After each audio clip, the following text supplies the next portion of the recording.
삼전도 항복과 조선의 충격. 조선 500년 역사상 가장 치욕적인 순간. 인조 임금이 청 태종 앞에서 무릎을 꿇었던 삼전도 항복의 전말. 한나라의 왕이 적국 황제에게 삼배구구들을 하며 항복해야 했던 그날 과연 무슨 일이 있었을까?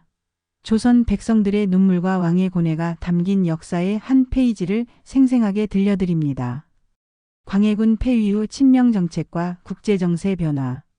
때는 1623년 조선 제16대 왕 인조가 즉위한 해였습니다. 인조 반정을 통해 광해군을 몰아내고 왕위에 오른 인조는 새로운 조선을 건설하겠다는 포부에 가득 차 있었습니다. 전하, 광해군의 잘못된 정책들을 모두 바로잡아야 합니다. 서인 세력의 영수인 김유가 인조 앞에서 무릎을 꿇으며 말했습니다. 그렇소. 특히 명나라를 배신하고 청나라와 가까이 한 것은 용서할 수 없는 일이었소. 인조는 단호한 목소리로 답했습니다. 광해군이 추진했던 중립 외교 정책을 완전히 뒤바꾸고 다시 명나라 일변도의 외교 정책을 펼치겠다는 의지를 보인 것이었지요. 명나라는 우리의 재생 부모요. 은혜로운 상국입니다. 앞으로는 오직 대명의리만을 따르겠소. 인조의 이런 결정은 당시로서는 당연해 보였습니다. 조선은 200년 넘게 명나라의 속국으로 살아왔고 임진왜란 때도 명군의 도움으로 나라를 구할 수 있었거든요. 하지만 이때 인조는 중요한 것을 놓치고 있었습니다. 바로 중국 대륙에서 일어나고 있는 거대한 변화 말입니다. 전하, 요동 지방에서 이상한 소문들이 들려옵니다. 한 신하가 조심스럽게 보고했습니다. 무슨 소문인가? 만주족들이 세운 후금이라는 나라가 점점 세력을 확장하고 있다고 합니다. 누르하치라는 자가 만주의 여러 부족들을 통합하고 있다더군요. 후금? 그런 오랑캐들이 무엇을 할 수 있겠는가? 인조는 코웃음을 쳤습니다. 당시 조선 조정의 분위기가 그러했지요. 만주족을 그저 변방의 오랑캐 정도로 여기고 있었거든요. 하지만 현실은 달랐습니다. 1616년 누르하치가 건국한 후금은 빠르게 성장하고 있었고 1626년 누르하치가 죽은 후 그의 팔남인 홍타이지가 즉위하면서 더욱 강력해지고 있었습니다. 전하, 명나라에서 급보가 왔습니다. 어느 날 의정부에서 급히 달려온 신하가 급보를 전했습니다. 무슨 일인가? 후금군이 명나라 요동성을 공격했다고 합니다. 그것도 대규모로요. 인조의 얼굴이 굳어졌습니다. 명군은 어떻게 되었는가? 크게 패배했다고 합니다. 요동성이 함락 위기에 처했다더군요. 이 소식은 조선 조정에 큰 충격을 주었습니다. 그동안 강대국으로 여겨왔던 명나라가 만주족들에게 밀리고 있다는 소식이었거든요. 전하, 이런 때일수록 대명의리를 더욱 확고히 해야 합니다. 김유가 다시 한번 강조했습니다. 그렇죠. 명나라가 어려울 때 우리라도 든든히 뒷받침해야 하지 않겠소? 인조는 명나라에 대한 지원을 더욱 강화하기로 결정했습니다. 하지만 이는 후금, 즉 훗날의 청나라에게는 조선을 적대시하는 이유가 되었지요. 1627년 드디어 조선이 우려하던 일이 현실이 되었습니다. 전하, 큰일 났습니다. 한밤중에 급보를 가지고 온 신하의 목소리에는 다급함이 가득했습니다. 무슨 일인가? 후금군이 압록강을 건넜습니다. 대군을 이끌고 우리나라로 쳐들어오고 있습니다. 인조는 잠에서 깬 채로 벌떡 일어났습니다. 얼마나 되는 군사인가? 정확한 숫자는 파악되지 않았지만 최소 3만 명은 넘는다고 합니다. 3만 명이라고?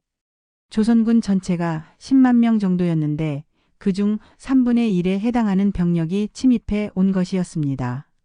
즉시 조정회의를 소집하라. 인조의 명령에 따라 한밤중에 신하들이 모두 궁궐로 달려왔습니다. 하지만 아무도 이런 상황에 대한 준비가 되어 있지 않았지요. 경들의 의견을 듣고 싶소. 전하, 일단 군사를 파견해서 적군을 막아야 합니다. 하지만 갑작스런 일이라 준비가 부족합니다. 명나라의 원군을 요청해야 하지 않겠습니까? 신하들의 의견은 분분했습니다. 누구도 확실한 대책을 내놓지 못하고 있었지요. 우선 강화도로 피난 준비를 하시는 것이 좋겠습니다. 이때 한 신하가 제안했습니다. 강화도 피난이라니. 인조는 복잡한 심정이었습니다. 즉위한 지 겨우 4년 만에 적군의 침입으로 피난을 가야 한다는 것이 믿어지지 않았거든요. 1627년 첫 번째 침입과 조선의 안일한 대응. 1627년 1월 후금의 침입군은 파죽지세로 조선 땅을 휩쓸고 있었습니다. 이것이 바로 정묘호란의 시작이었지요. 전하, 적군이 이미 평양을 점령했다고 합니다. 평양까지? 인조는 믿을 수 없다는 표정을 지었습니다. 침입한 지 불과 며칠 만에 평양까지 함락되었다는 소식이었거든요. 조선군은 무엇을 하고 있었는가? 항복하거나 도주한 부대가 대부분입니다. 제대로 저항한 곳은 거의 없다고 합니다. 인조는 절망감에 휩싸였습니다. 그동안 자신이 믿어온 조선의 군사력이 얼마나 허약한 것인지 깨닫게 된 순간이었지요. 전하, 이제라도 강화도로 피난하셔야 합니다. 신하들의 간곡한 권유에 인조는 마침내 강화도로 피난을 떠났습니다. 임진왜란 때와 마찬가지로 왕이 백성들을 버리고 도망가는 모습이었지요. 강화도에서 인조는 절망적인 보고들을 계속 들어야 했습니다. 전하, 적군이 한성 근처까지 진격했습니다. 한성까지? 네, 그리고 후금의 장수가 협상을 제의해 왔습니다. 협상이라고? 이때 후금을 이끌고 온 장수는 아민이었습니다. 그는 조선의 항복을 요구하는 것이 아니라 일종의 협상을 제의해 왔지요. 우리의 요구는 간단하다. 아민의 사신이 강화도로 와서 말했습니다. 첫째, 조선은 앞으로 명나라를 도와 우리와 싸우지 말 것. 둘째, 조선은 후금과 형제 관계를 맺을 것. 셋째, 조선은 후금의 조공을 바칠 것. 이 요구는 인조에게는 청천벽력 같은 것이었습니다.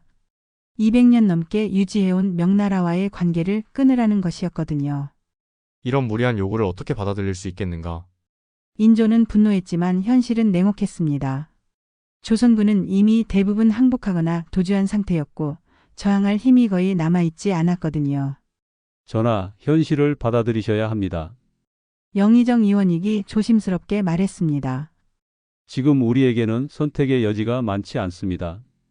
하지만 대명의리를 의리도 중요하지만 백성들의 생명이 더 소중하지 않겠습니까?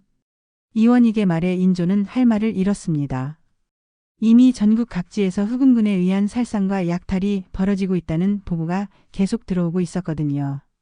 결국 인조는 가슴 아픈 결정을 내려야 했습니다. 알겠소. 협상을 받아들이겠소. 1627년 3월 조선과 후금 사이에 정충약조라는 화약이 체결되었습니다. 조선은 후금과 형제관계를 맺고 명나라를 돕지 않기로 약속했지요. 후금군이 철수한 후 인조는 한성으로 돌아왔습니다. 하지만 그의 마음은 편하지 않았습니다. 이번 일로 우리가 얻은 교훈이 무엇인지 아시오? 인조가 신하들에게 물었습니다. 군사력을 길러야 한다는 교훈을 얻었습니다. 마수 앞으로는 이런 굴욕을 당하지 않도록 군비를 확충해야 하오. 인조는 군사력 강화에 힘쓰기 시작했습니다.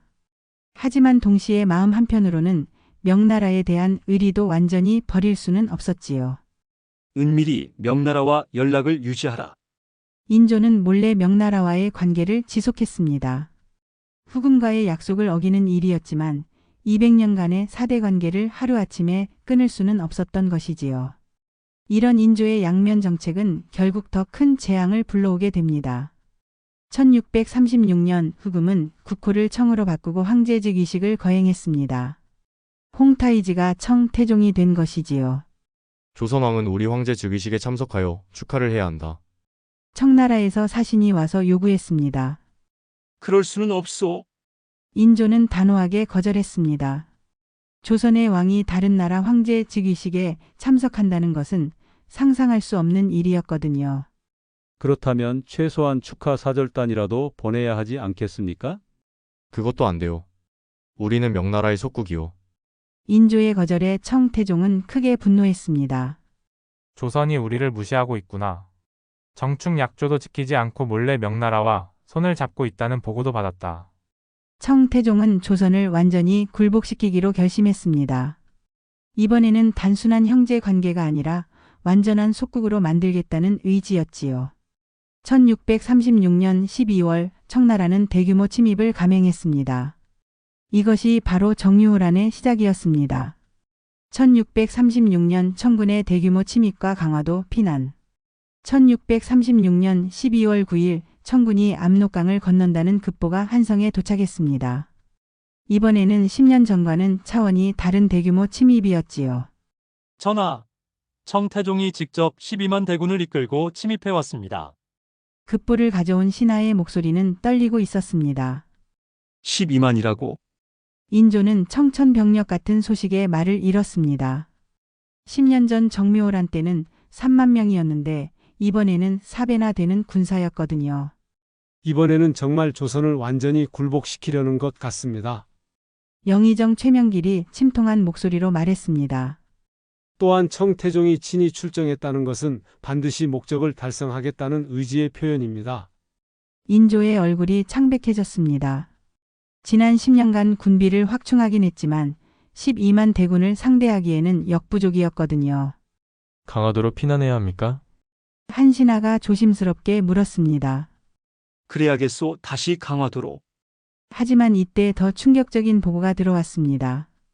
전하, 청군의 일부가 이미 강화도 길목을 차단했다고 합니다. 무엇이라고? 청군이 한강 하류를 봉쇄해서 강화도로 가는 길이 막혔습니다. 이 소식에 궁궐은 공포에 휩싸였습니다. 10년 전처럼 강화도로 피난할 수도 없게 된 것이었지요. 그럼 어디로 가야 한단 말인가? 인조는 당황했습니다. 강화도 피난은 조선의 전통적인 비상계획이었는데 그 길마저 막힌 상황이었거든요. 남한산성은 어떻겠습니까? 이때 한 신하가 제안했습니다. 남한산성? 네, 한성에서 가깝고 산성이 견고합니다. 일시적으로 피난하기에는 적합할 것 같습니다. 남한산성은 한성 남쪽 20리 지점에 있는 산성으로 광해군 때 대대적으로 수축한 요새였습니다. 조토 남한산성으로 가겠소. 1637년 1월 14일 인조는 급히 남한산성으로 피난을 떠났습니다. 왕세자와 대신들 그리고 최소한의 시종들만 데리고 가는 급박한 피난길이었지요. 전하, 성 안에 있는 군사는 얼마나 됩니까? 남한산성에 도착한 후 인조가 물었습니다. 약 1만 3천 명 정도입니다. 1만 3천 명으로 12만 대군을 어떻게 막는단 말인가? 인조는 절망감에 휩싸였습니다. 하지만 이미 선택의 여지가 없었지요. 우선 성을 굳게 지키면서 명군의 원군을 기다려야 합니다. 최명길이 말했습니다. 명군, 원군이 올 수 있겠소? 쉽지 않을 것입니다. 명나라도 자국 사정이 어려워서. 실제로 명나라는 이미 농민 반란과 청군의 공격으로 스스로를 지키기도 버거운 상황이었습니다. 며칠 후 청군이 남한산성을 완전히 포위했습니다. 전하, 청태종이 항복을 요구해 왔습니다. 무엇이라고 하던가? 조선왕이 직접 나와서 항복하라고 합니다. 그리고 명나라와의 관계를 완전히 끊고 청나라에 조공을 바치라고 하더군요. 인조는 분노로 떨었습니다. 절대 그럴 수는 없소. 죽더라도 그런 굴욕은 당할 수 없어. 하지만 날이 갈수록 상황은 절망적이 되어갔습니다. 추운 겨울이었는데 성 안의 식량이 떨어지기 시작했고 군사들도 지쳐갔지요. 포위된 조선군의 절망적 저항과 선택의 기로.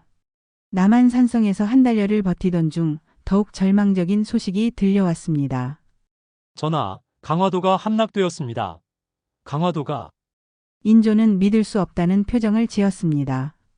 강화도는 조선의 마지막 보루였거든요. 왕세자빈과 대군들이 모두 청군에게 사로잡혔습니다. 이 소식에 인조는 주저앉고 말았습니다. 자신의 며느리와 손자들이 적의 손에 넘어간 것이었지요. 그리고 더 안 좋은 소식이 있습니다. 더 무슨 일이 있다는 것인가? 청태종이 왕세자빈과 대군들을 볼모로 삼아 더욱 강경하게 항복을 요구하고 있습니다. 인조의 마음은 찢어지는 것 같았습니다. 한편으로는 나라의 위신을 지켜야 했고 다른 한편으로는 가족들의 생명이 위험에 처해 있었거든요. 명군, 원군은 아직도 소식이 없소? 죄송합니다. 명나라에서는 아무런 답변이 없습니다.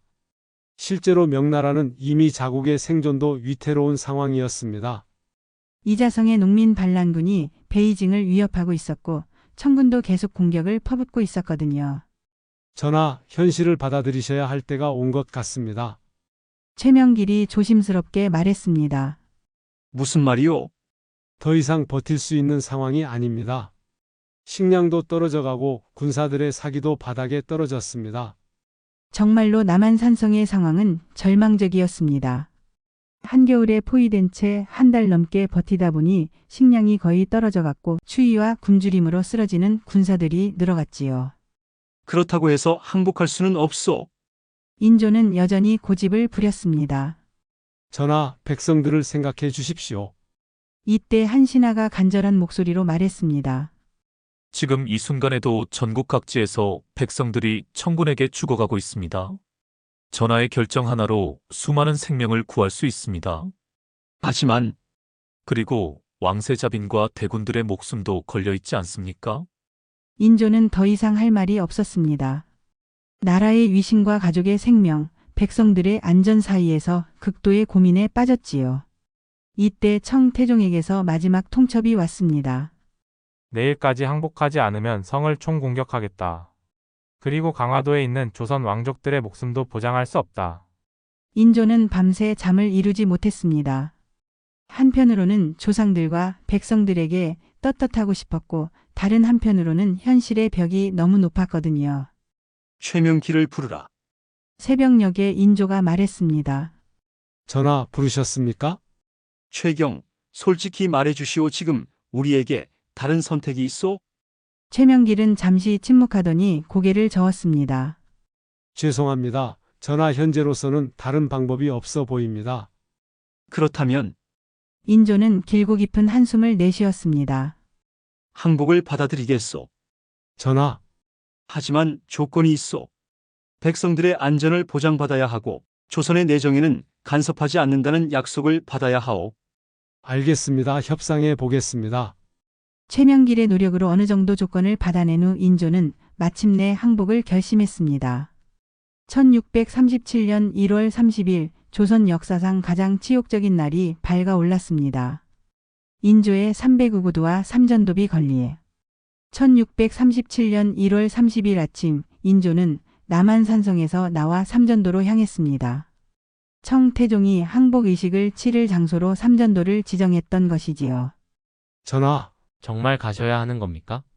마지막까지 신하들은 만류했습니다. 이미 결정한 일이오. 더 이상 백성들을 고통에 빠뜨릴 수는 없소. 인조의 목소리는 굳어 있었지만 그 속에는 깊은 슬픔이 담겨 있었습니다. 삼전도에 도착하자 그곳에는 이미 청태종을 위한 단이 높이 설치되어 있었습니다. 청태종은 황제의 복장을 하고 단 위에 앉아 인조를 기다리고 있었지요. 조선 왕이 왔구나. 청태종의 차가운 목소리가 울려 퍼졌습니다. 이제 내가 해야 할 일을 하거라. 인조는 청태종이 앉아있는 단 앞으로 걸어갔습니다. 조선 500년 역사상 한 번도 없었던 굴욕적인 순간이었지요. 조선 국왕 이종이 대청황제 폐하께 309고두로 항복을 청하나이다. 인조는 무릎을 꿇고 땅에 이마를 댔습니다. 한 번, 두 번, 세 번. 조선의 왕이 다른 나라 황제에게 머리를 조아리는 모습이었습니다. 주변에 있던 조선 신하들은 눈물을 흘렸습니다. 어떤 신하는 참아볼 수 없어 고개를 돌렸지요. 좋다. 이제부터 조선은 대청의 속국이다. 청태종이 선언했습니다.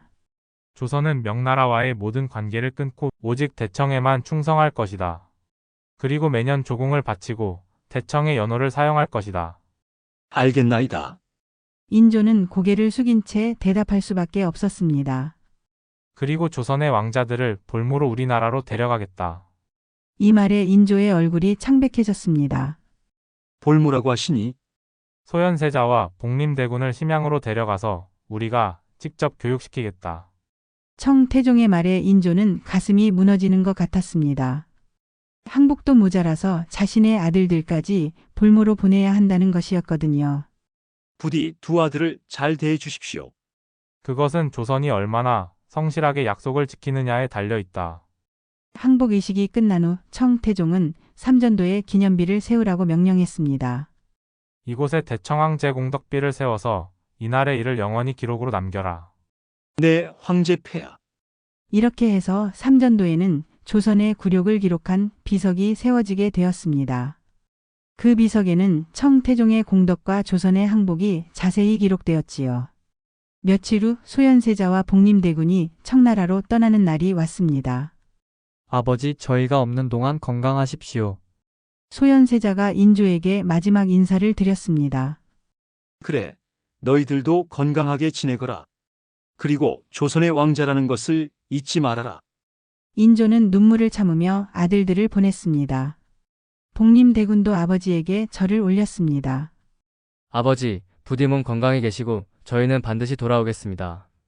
그래, 꼭 돌아와야 한다. 이렇게 해서 두 왕자는 청나라로 볼모로 끌려가게 되었습니다. 소현세자는 26세, 복림대군은 22세의 젊은 나이였지요. 인조는 아들들이 떠나는 모습을 바라보며 마음속으로 다짐했습니다. 언젠가는 이 굴욕을 씻어내겠다. 그리고 두 아들을 반드시 데려오겠다. 하지만 현실은 그렇게 만만하지 않았습니다. 조선 사회의 변화와 후대에 남긴 교훈. 삼전도 항복 이후 조선은 완전히 다른 나라가 되었습니다. 명나라 연호 대신 청나라 연호를 사용해야 했고 매년 막대한 조공을 바쳐야 했지요. 전하, 올해 조공 목록입니다.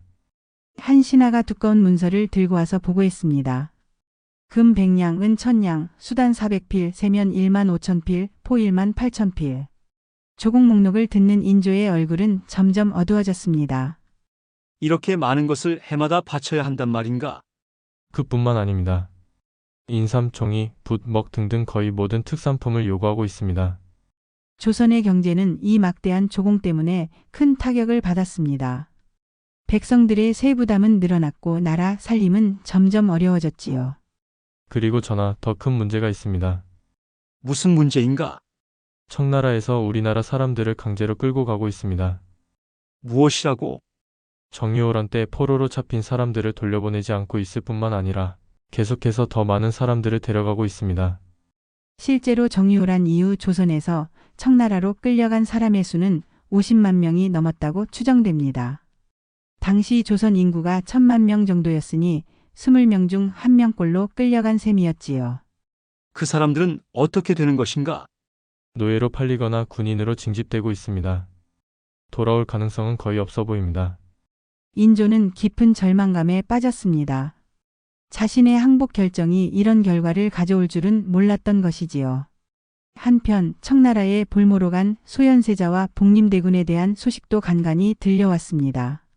소현세자는 어떻게 지내고 있는가? 심양에서 청나라 문화를 배우고 있다고 합니다.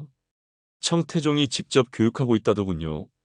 복림대군은 형을 도우며 함께 공부하고 있다고 합니다.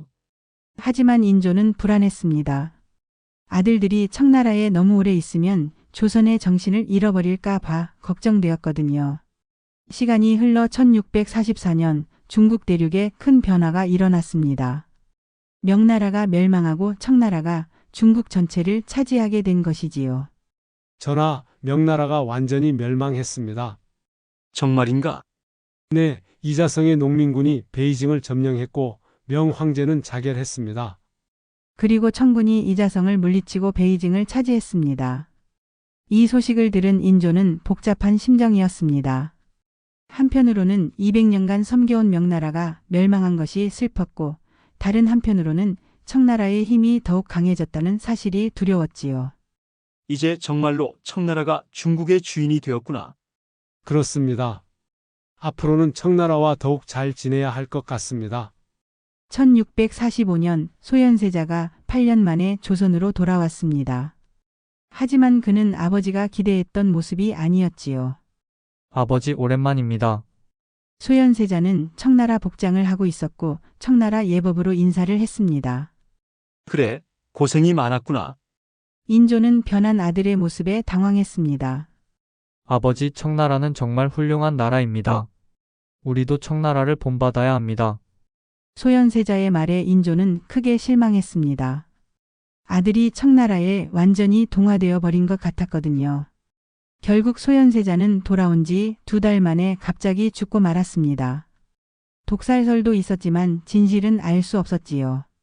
소현세자가 죽은 후 복림대군이 세자가 되었습니다.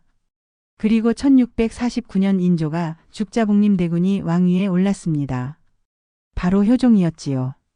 효종은 아버지의 굴욕을 잊지 않고 북벌을 계획했지만 현실적으로 불가능한 일이었습니다.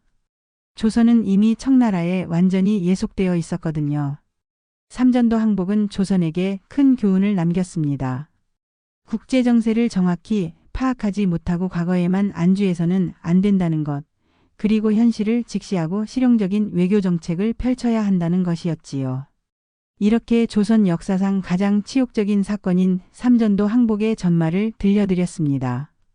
인조의 선택은 당시로서는 불가피한 결정이었지만 그 후유증은 오랫동안 조선을 괴롭혔습니다. 하지만 이 사건을 통해 우리는 중요한 교훈을 얻을 수 있습니다. 변화하는 국제정세를 정확히 읽고 이상과 현실 사이에서 균형을 잡는 지혜의 중요성을 말이죠. 현재를 살아가는 우리에게도 시사하는 바가 큽니다. 과거에 안주하지 말고 변화에 적응하는 유연성을 갖추어야 하며 때로는 어려운 결정을 내려야 할 때도 있다는 것입니다. 인조의 고뇌 어린 선택에서 리더십의 무거운 책임감을 배울 수 있습니다. 다음 시간에는 청나라의 볼모로 끌려간 두 왕자 소현세자와 복림대군의 엇갈린 운명이라는 이야기로 찾아뵙겠습니다. 이들의 서로 다른 선택이 조선의 운명을 어떻게 바꾸었는지 기대해 주세요.